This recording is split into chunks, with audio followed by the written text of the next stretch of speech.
राजनीति विज्ञान में ना कुछ सवाल बड़े बुनियादी से लगते हैं, पर असल में उनमें ही सबसे गहरे राज छिपे होते हैं। ऐसा ही एक सवाल है, आखिर ये राज्य या स्टेट होता क्या है? तो चलिए आज इसी दिलचस्प सवाल की तह तक चलते हैं और इसे समझते हैं। तो आज हम क्या क्या देखने वाले हैं? सबसे पहले तो हम राज्य की परिभाषा को समझेंगे, फिर इसके जो 4 जरूरी स्तंभ हैं उन पर बात करेंगे, और फिर ये देखेंगे कि इन चारों में से वो सबसे जरूरी कौन सा है जिसके बिना काम ही नहीं चल सकता। और आखिर में हम ये समझेंगे कि एक राज्य की असली पहचान क्या होती है। तो ठीक है, शुरू करते हैं सबसे पहले और सबसे बड़े सवाल से कि राजनीति विज्ञान की नज़र में एक राज्य को कैसे परिभाषित किया जाता है।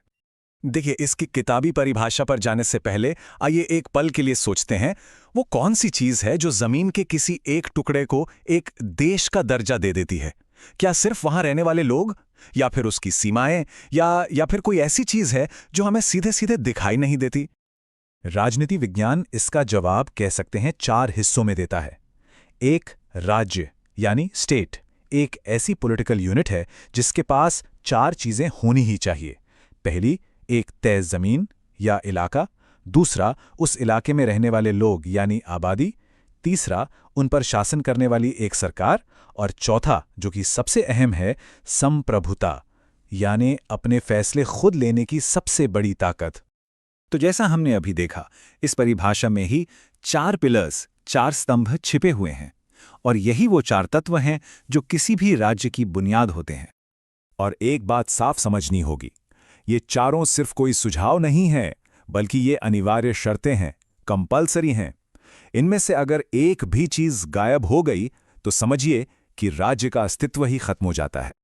तो ये 4 तत्व कौन कौन से हैं, एक एक करके देखते हैं। पहला है जनसंख्या, यानी उस राज्य के नागरिक। दूसरा है एक निश्चित क्षेत्र, जिसका मतलब है एक तय ज्योग्राफिकल बाउंड्री। तीसरा, सरकार, जिसका काम है कानून व्यवस्था बनाए रखना। और चौथा और सबसे खास, संप्रभुता, यानी अपने अंदरूनी और बाहरी मामलों में फैसला लेने की पूरी पूरी आज़ादी।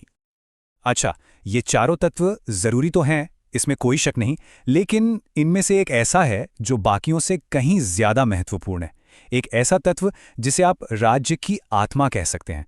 तो सवाल ये उठता है कि वो कौन सा है? जरा सोचिए इस बारे में।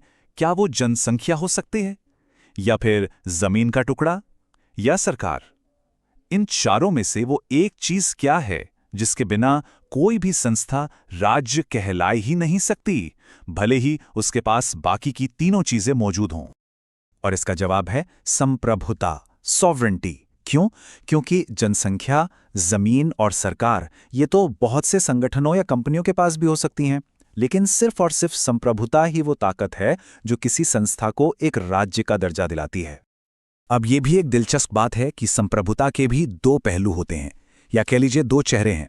पहला है आंतरिक संप्रभुता।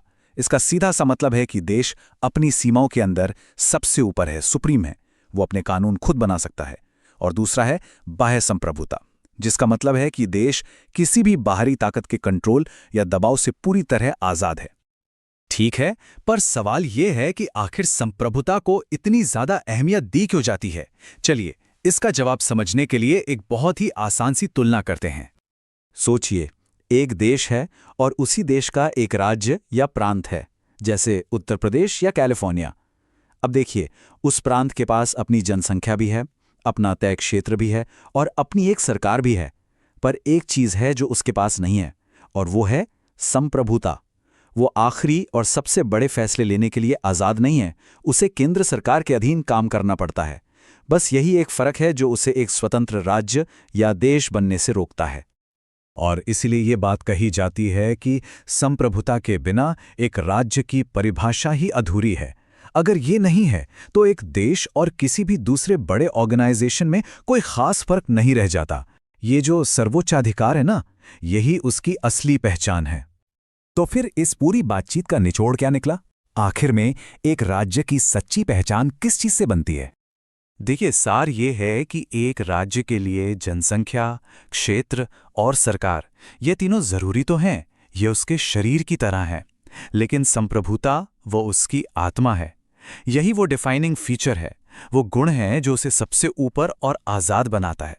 और असल में उसे उसकी असली पहचान देता है। पर रुकिए, ये चर्चा यहाँ खत्म नहीं होती। आखिर में एक बहुत बड़ा सवाल हमारे सामने खड़ा होता है। आज की दुनिया को देखिए, सब कुछ आपस में जुड़ा हुआ है। अंतर्राष्ट्रीय संगठन हैं, ग्लोबल समझौते हैं। तो ऐसे में क्या किसी देश की संप्रभुता का वो पुराना पारंपरिक मतलब धीरे धीरे बदल रहा है? ये एक ऐसा सवाल है जिसका जवाब शायद हमें आने वाला वक्त ही देगा।